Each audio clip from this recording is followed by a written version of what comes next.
श्रीमद् भागवतम स्कंध 10 परम पुरुषार्थ अध्याय 84 कुरुक्षेत्र में ऋषियों के उपदेश।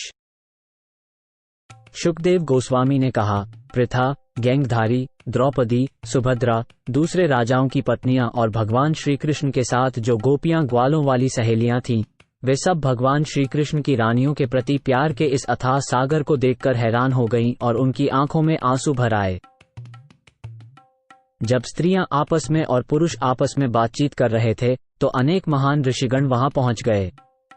वे सभी भगवान कृष्ण और भगवान बलराम के दर्शन पाने के लिए उत्सुक थे। इनमें द्वैपायन, नारद, च्यवन, देवल और असित, विश्वामित्र, शतानंद, भरद्वाज और गौतम, भगवान परशुराम और उनके शिष्य वशिष्ठ, गालव, भृगु, पुलस्त्य और कश्यप, अत्रि, मार्कंडेय और बृहस्पति, द्वित, त्रित, एकत और 4 कुमार और अंगिरा, अगस्त्य, याज्ञवल्क्य और वामदेव शामिल थे। जैसे ही उन्होंने महान ऋषियों को आते देखा, सभी राजा और अन्य सज्जन जो बैठे हुए थे तुरंत खड़े हो गए, जिनमें 5 पांडव और कृष्ण और बलराम भी थे। तब सभी ने उन पूरे ब्रह्मांड में सम्मानित महान ऋषियों को प्रणाम किया। भगवान कृष्ण, बलराम और अन्य राजाओं व प्रमुख लोगों ने उन ऋषियों को विधिपूर्वक पूजा अर्पित करते हुए उनका सत्कार किया। उन्होंने नमस्कार शब्दों द्वारा उनका स्वागत किया, बैठने के लिए आसन प्रदान किए, पैर धोने के लिए जल दिया, पीने के लिए जल दिया, फूलों की मालाएं दी, अगरबत्ती दी और चंदन का लेप किया। जब सभी ऋषि आराम से बैठ गए तो धर्म की रक्षा के लिए दिव्य शरीर धारण करने वाले भगवान कृष्ण ने उस विशाल सभा में उन्हें संबोधित किया। हर कोई मौन होकर बहुत ध्यानपूर्वक सुन रहा था। भगवान बोले, अब हमारे जीवन निश्चित रूप से सफल हो गए, क्योंकि हमें जीवन का चरम लक्ष्य, महान योगेश्वरों के दर्शन, जो देवताओं को भी दुर्लभ ही मिल पाता है, प्राप्त हो गया है। वे लोग जो बहुत अधिक कठोर व्रत नहीं रखते हैं और जो ईश्वर को केवल मंदिर में उनकी मूर्ति के रूप में ही पहचानते हैं, भला ऐसे लोग अब तुम्हें सीधे कैसे देख सकते हैं, छू सकते हैं, तुमसे सवाल कर सकते हैं, तुम्हें प्रणाम कर सकते हैं, तुम्हारे चरणों की पूजा कर सकते हैं और अन्य तरीकों से तुम्हारी सेवा कर सकते हैं? जलवाले स्थान ही असली पवित्र तीर्थस्थल नहीं होते। मिट्टी और पत्थर की कोरी मूर्तियां भी सच्चे आराध्य देवता नहीं हैं। ये सब दीर्घकाल के बाद ही किसी को पवित्र कर पाते हैं, परंतु संत प्रवृत्ति वाले मुनिजन दर्शन मात्र से ही पवित्र कर देते हैं। ना देवता अग्नि को नियंत्रित करने वाले हो, सूर्य या चंद्रमा के अधिष्ठाता हो, न ही पृथ्वी, सितारों, जल, आकाश, वायु, वाणी और मन के नियंत्रक हो। इन देवताओं की उपासना करने वाले अपने पापों से मुक्त नहीं हो पाते हैं, क्योंकि वे द्वैत के दृष्टिकोण से देखते हैं। लेकिन ज्ञानी ऋषि थोड़ी देर के लिए भी आदरपूर्वक सेवा करने पर व्यक्ति के पापों को नष्ट कर देते हैं। कफ, पित्त तथा वायु से बनी निष्क्रिय काया को जो अपना मान बैठता है, अपनी पत्नी तथा परिवार को स्थायी रूप से अपना मानता है, जो मिट्टी की प्रतिमा या अपनी जन्मभूमि को पूज्य मानता है, या जो तीर्थस्थल को केवल जल मानता है परंतु आध्यात्मिक ज्ञानियों को अपना रूप नहीं मानता, उनसे संबंध का अनुभव नहीं करता, उनकी पूजा नहीं करता अथवा उनके दर्शन नहीं करता, ऐसा व्यक्ति गाय या गधे से बेहतर नहीं है। शुकदेव गोस्वामी ने कहा, असीम ज्ञानी भगवान कृष्ण से ऐसा अथाह शब्द सुनकर विद्वान ब्राह्मण मौन हो गए। उनके मन चकरा गए थे।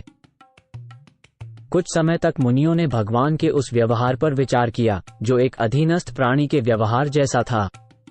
उन्होंने निष्कर्ष निकाला कि वे आम लोगों को शिक्षा देने के लिए इस प्रकार का व्यवहार कर रहे हैं।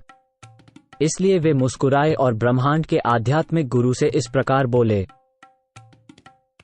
महान ऋषियों ने कहा, आपकी माया शक्ति ने हमें, जो सत्य के सर्वश्रेष्ठ ज्ञाता और सृष्टि कार्यों के नेता हैं, को मोहित कर लिया है। ओह, भगवान का आचरण कितना आश्चर्यजनक है। वे अपने को मानवीय गतिविधियों से आच्छादित करते हैं और श्रेष्ठ नियंत्रण के अधीन होने का नाटक करते हैं। संदेह, सर्वशक्तिमान की मनुष्य जैसी लीलाएं मात्र स्वांग हैं। वे सहज ही अपने स्वरूप से इस विविधतामय सृष्टि को जन्म देते हैं, इसका पालन करते हैं और फिर कुदरती रूप से उसे अपने में समाहित कर लेते हैं। ये सब वे ऐसे ही करते हैं जैसे धरती तत्व अपने विभिन्न रूपांतरों में अनेक नाम और आकृतियां ग्रहण करता रहता है। फिर भी उचित मौकों पर आप अपने भक्तों की रक्षा और दुष्टों को दंड देने के लिए शुद्ध सत्वगुणी रूप धारण करते हैं। इस तरह वर्णाश्रम के स्वरूप आप भगवान अपने आनंद लीलाओं का भोग करते हुए वेदों के शाश्वत मार्ग की रक्षा करते हैं। वेद आपके निर्मल हृदय हैं और तप, अध्ययन और संयम के माध्यम से कोई भी इनके द्वारा प्रकट, अप्रकट और इन दोनों से परे शुद्ध अस्तित्व को देख सकता है।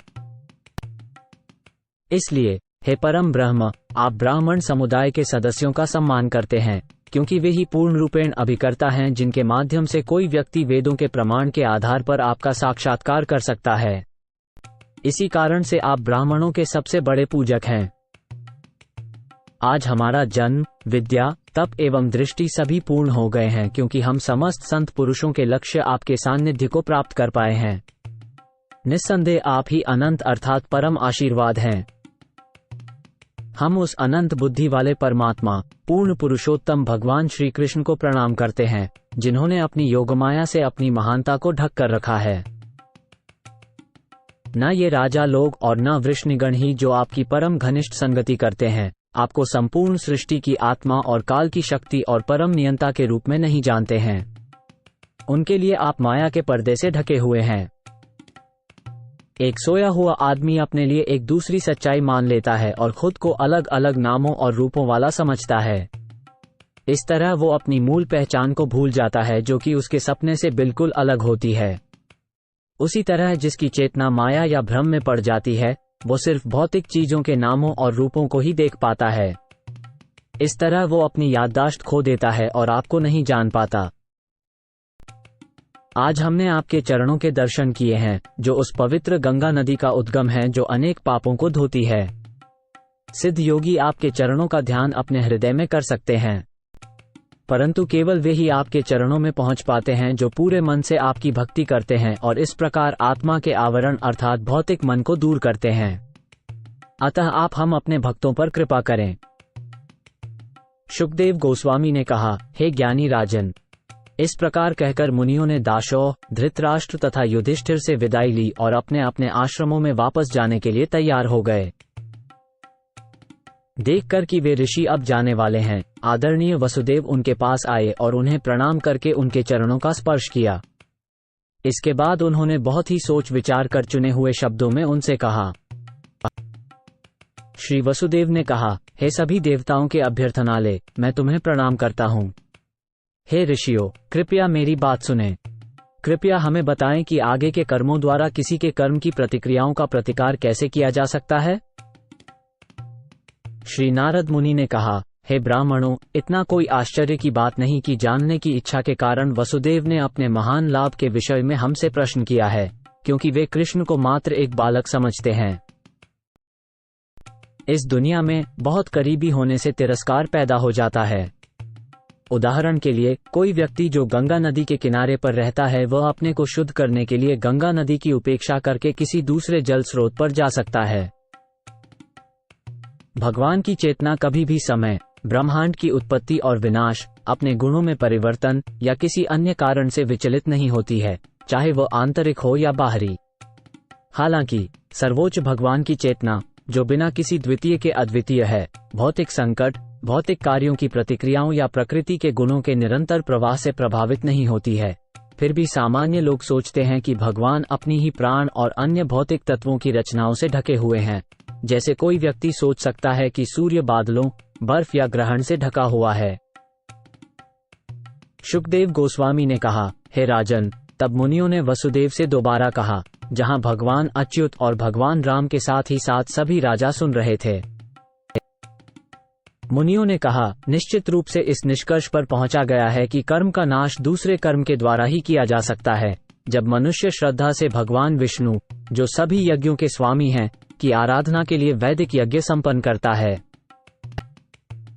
शास्त्र की दृष्टि से देखने वाले पंडितों ने यह सिद्ध कर दिया है कि अशांत मन को नियंत्रित करने और मोक्ष प्राप्त करने का ये सबसे सरल तरीका है और यही पवित्र धर्म है, जिससे मन को आनंद प्राप्त होता है।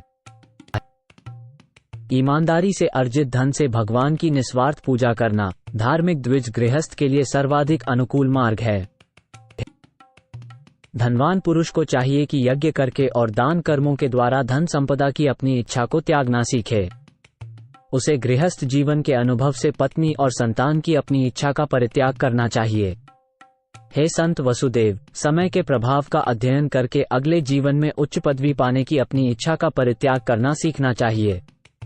जिन साधुओं ने वासना का परित्याग कर दिया है और अपनी आसक्ति से मुक्त हो गए हैं, वे तपस्या करने के लिए जंगल में चले जाते हैं।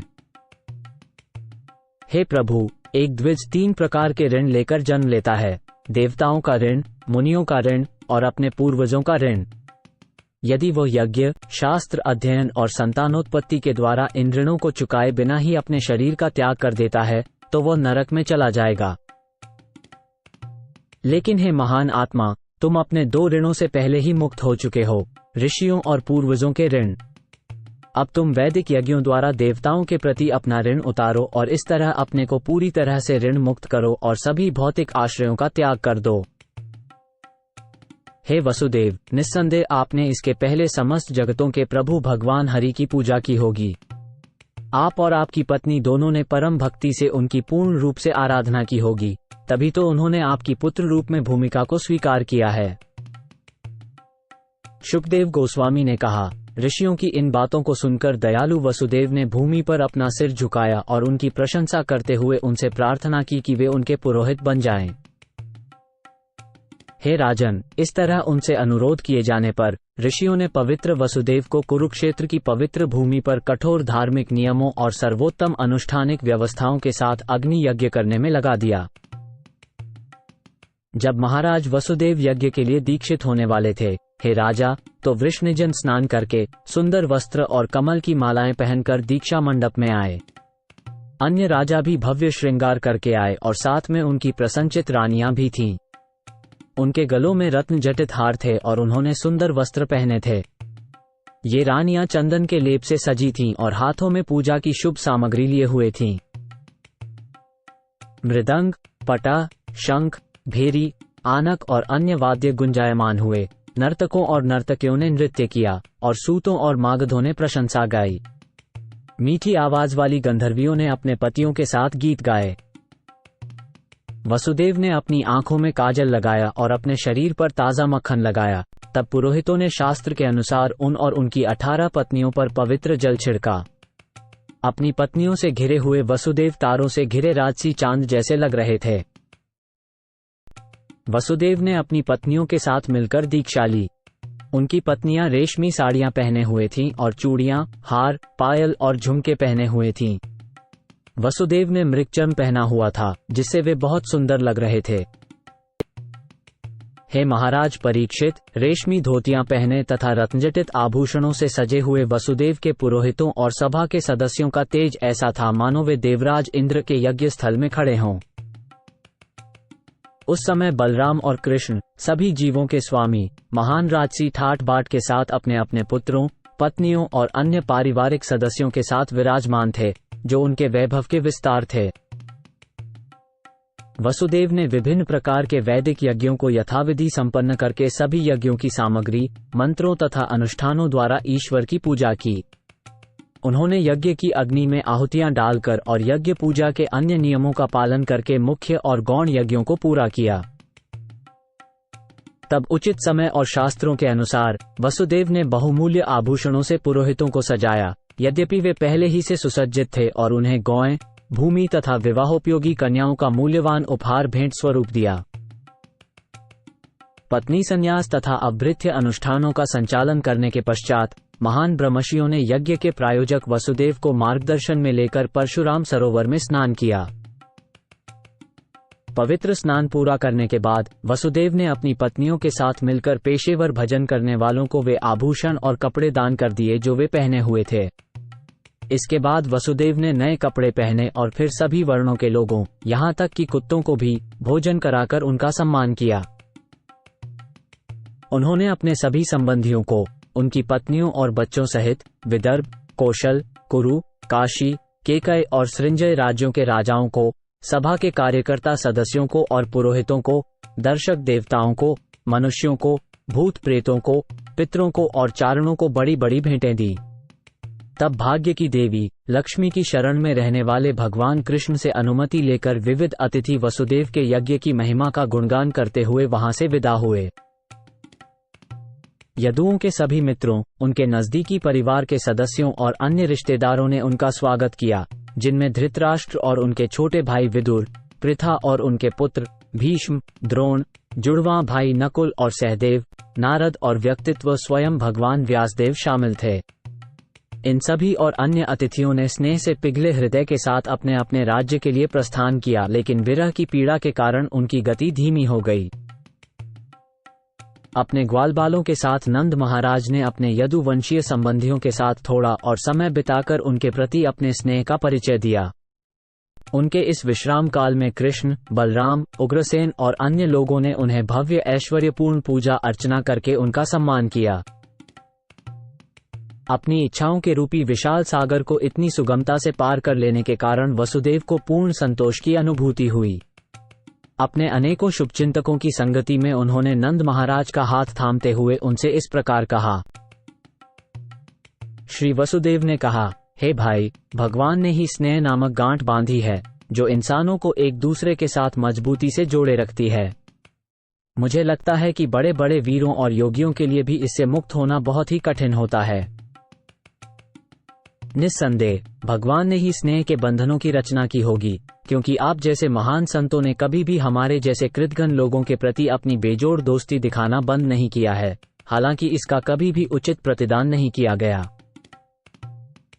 हे भाई, पहले हम तुम्हारे लाभ के लिए कुछ नहीं कर सके, क्योंकि हम ऐसा करने में सक्षम नहीं थे। अब भी तुम हमारे सामने उपस्थित हो, लेकिन भौतिक धन के नशे में हमारी आंखें इतनी अंधी हो गई हैं कि हम तुम्हें अनदेखा करते रहते हैं। हे आदरणीय, मेरी प्रार्थना है कि वो व्यक्ति जो जीवन में सबसे अधिक लाभ पाना चाहता है, उसे कभी भी राजसी ऐश्वर्य न मिले, क्योंकि यह उसे उसके अपने परिवार और मित्रों की आवश्यकताओं के प्रति अंधा बना देता है। श्री शुकदेव गोस्वामी ने कहा, घनिष्ठ संवेदना के भाव से हृदय द्रवित होने के कारण वसुदेव रो पड़े। उनके नेत्रों से आंसू बह निकले जब उन्होंने नंद के उनका प्रति दिखाए गए मित्रता के भाव को याद किया। नंद भी अपने मित्र वसुदेव से प्रेम करते थे, इसलिए अगले कुछ दिनों में नंद बार बार कहते थे, मैं आज ही कुछ समय बाद जाने वाला हूँ और मैं कल जाऊंगा। लेकिन कृष्ण और बलराम के प्रति प्रेम के कारण वे सभी यादवों द्वारा सम्मानित हुए और 3 महीने तक और वहां रहे। इसके पश्चात वसुदेव, उग्रसेन, कृष्ण, उद्धव, बलराम और अन्य लोगों ने नंद की इच्छाएं पूरी की और उन्हें बहुमूल्य आभूषण, महीन मलमल और नाना प्रकार की अनमोल घरेलू वस्तुएं भेंट की। तब नंद महाराज ने वे सभी भेंटियां स्वीकार की और सभी यदुओं से विदा ली और अपने परिवार के सदस्यों और व्रजवासियों सहित प्रस्थान कर गए। गोविंद प्रभु के उन चरण कमलों को छोड़ पाने में असमर्थ, जिन पर उन्होंने अपना मन समर्पित किया था, नंद और अन्य ग्वाल ग्वालिने अब मथुरा लौट आए। जब उनके रिश्तेदार विदा हो गए और उन्होंने देखा कि बारिश का मौसम नजदीक आ रहा है, तो वृष्णि, जिनके एकमात्र भगवान कृष्ण थे, वापस द्वारका चले गए। उन्होंने नगर के लोगों को बताया कि यदुओं के स्वामी वसुदेव ने कौन कौन से यज्ञ किए थे।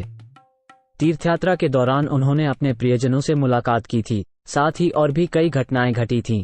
इन्हीं सब बातों को उन्होंने विस्तार से बताया।